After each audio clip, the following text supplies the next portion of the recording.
प्यारे बच्चों, class 9th में हम चैप्टर नंबर 4 पर लीनियर इक्वेशंस इन टू वेरिएबल यानी कि दो चरों वाले रैखिक समीकरण पर हम चल रहे थे और हम एक्सरसाइज 4.3 पर आ गए थे। 4.3 तो इसमें हमने 4 सवाल तक कर लिए थे और सवाल नंबर अगर मैं 5 की तरफ लेके चलूं तो आपको ये कह रहा है निम्नलिखित आरेखों में से प्रत्येक आरेख के लिए दिए गए विकल्पों का सही समीकरण का चयन कीजिए। नीचे दो ग्राफ दे रखे हैं तो इनमें से आपको छांटने हैं, जैसे y बराबर x। अगर पहले इसका ग्राफ खींच के देगा, दो ग्राफ दे रखे हैं प्यारे बच्चों आपको इस तरीके से। एक ग्राफ है ऐसे आपका इसके सेंटर से होता हुआ, तो देखिएगा ध्यान से, ये है आपका। जैसे ये पहले का मैं चेक करूं तो टेबल बनाएंगे सबसे पहले इस तरीके से, जैसे मैंने ग्राफ खींचना आपको बताया भी था। एक x और दूसरा y, या तो x में वैल्यू पुट कर लो या y में कर लो, किसी में भी एक में कर लो, दूसरी की वैल्यू आ जाएगी। x की वैल्यू मान लिया 1 तो y की वैल्यू 1, इसकी x की 2 y की 2, x की 3 y की 3। तो इसका अगर मैं ग्राफ खींचूं तो x का 1 2 3 4 मान लिया, 1 2 3 4 5 इस तरीके से, x का 1 और y का 1, यहाँ x का 2 y का 2, यहाँ x का 3 y का 3, यहाँ। तो कुछ इस तरीके से इसका ग्राफ आएगा, जबकि ये है ऐसे। तो ध्यान रखें प्यारे बच्चों, इसमें ही इसी प्रकार से आपने देखना है। एक लिखा हुआ है जैसे x प्लस वाई बराबर 0, तो x बराबर है माइनस वाई। इसी प्रकार से अब इसमें रखेंगे, टेबल बनाएंगे सबसे पहले, जैसे एक x और एक y में रखेंगे प्यारे बच्चों 1, तो x की वैल्यू आ जाएगी -1। इसमें रखेंगे 2, इसमें -2, इसमें 3, तो इसमें -3। तो अगर मैं इसका ग्राफ प्यारे बच्चों खींचूं कुछ इस तरीके से, 1 2 3 4 5, 1 2 3 4 5, 1 2 3 4 5, 1 2 3 4 5, तो x का -1 ये रहा और y का 1 इस तरीके से, ये यहाँ x का -2, इसका यहाँ दूसरा पॉइंट, ये यहाँ। तो इस तरीके से जो ये ग्राफ आएगा बच्चों, तो ये जो ग्राफ कुछ इस तरीके से दिया हुआ है, तो ये कौन से समीकरण का आएगा, समीकरण। इसी प्रकार से आपने अगले भी चेक करने हैं, तो ध्यान रखना है। अब सवाल नंबर 6 की तरफ अगर आपको मैं लेके चलूं तो सवाल नंबर 6 कह रहा है एक अचर बल लगाने पर एक पिंड द्वारा किया गया कार्य तय की गई दूरी के अनुक्रमाणी होता है। क्या हुआ?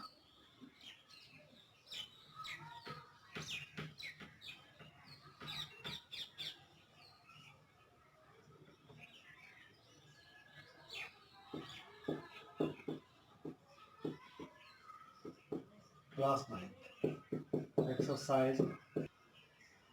तो बच्चों सवाल नंबर 6 की तरफ मैं आपको लेके चलूंगा। तो ये कह रहा है एक बल है, एक अचर बल लगाने पर एक पिंड द्वारा किया गया कार्य पिंड द्वारा तय की गई दूरी के अनुक्रमानुपाती होता है। इस कथन को दो चरों वाले रैखिक समीकरण के रूप में व्यक्त कीजिए और अचर बल 5 मात्रक लेकर इसका आरेख खींचिए। यदि पिंड द्वारा तय की गई दूरी 2 मात्रक हो और 0 मात्रक हो। तो देखिए ध्यान दें, यहां पर माना तय की गई दूरी हो गई इसकी, माना तय की गई दूरी बच्चों मैंने मान ली x और किया गया कार्य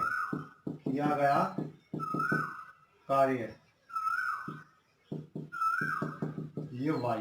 तो ये इसके अनुक्रमाणी प्रोपोर्शनल जिसको बोलते हैं, जैसे इस तरीके से x is proportional to y। तो जैसे हम इस प्रोपोर्शनल को अनुक्रमानुपाती को अगर हम बराबर में बदलते हैं, x बराबर है तो इसके साथ एक कांस्टेंट लगाना होता है, अचर जिसको इसमें लिखा हुआ है तो y। अब ये बराबर का है, ये प्रोपोर्शनल का साइन हटा कर बराबर का लगा दिया, इसके साथ एक कांस्टेंट लगा दिया।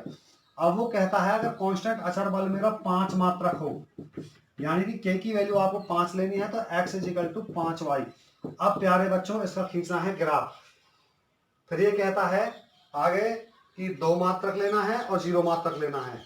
एक बार 0 लेंगे, एक बार 2 मात्रक लेंगे और फिर इसका आरेख भी खींचेंगे, ग्राफ खींचेंगे। इसी प्रकार से अगर मैं सवाल नंबर 7 की बात करूं तो एक विद्यालय कक्षा 9वीं की छात्रा यामिनी और फातिमा ने मिलकर भूकंप पीड़ित व्यक्तियों की सहायता के लिए प्रधानमंत्री राष्ट्रीय राहत कोष में 100 रुपए का अंशदान दिया। एक रैखिक समीकरण खींचो जो इन आंकड़ों को संतुष्ट करता हो। आपका अंशदान x और y मान सकते हैं, दोनों ने मिलकर किया है। तो माना यामिनी ने दान दिया x रुपए। और दूसरी लड़की है प्यारे बच्चों आपकी फातिमा ने दान दिया मान लिया y रुपए। दोनों ने मिलकर के और 100 रुपए दिए हैं, तो x प्लस y और बराबर है 100 रुपए। केवल आपको समीकरण बनाने के लिए कहा गया और फिर आगे खींचना है बाद में। इसका सवाल नंबर जो 8 है, तो प्यारे बच्चों सवाल नंबर 8 की तरफ मैं आपको लेके चलूंगा। ये कह रहा अमेरिका और कनाडा जैसे देशों में तापमान फ़ारेनहाइट में मापा जाता है, जबकि भारत जैसे देशों में सेल्सियस में मापा जाता है। यहाँ फ़ारेनहाइट को सेल्सियस में बदलने का एक सूत्र दिया गया है प्यारे बच्चों आपको।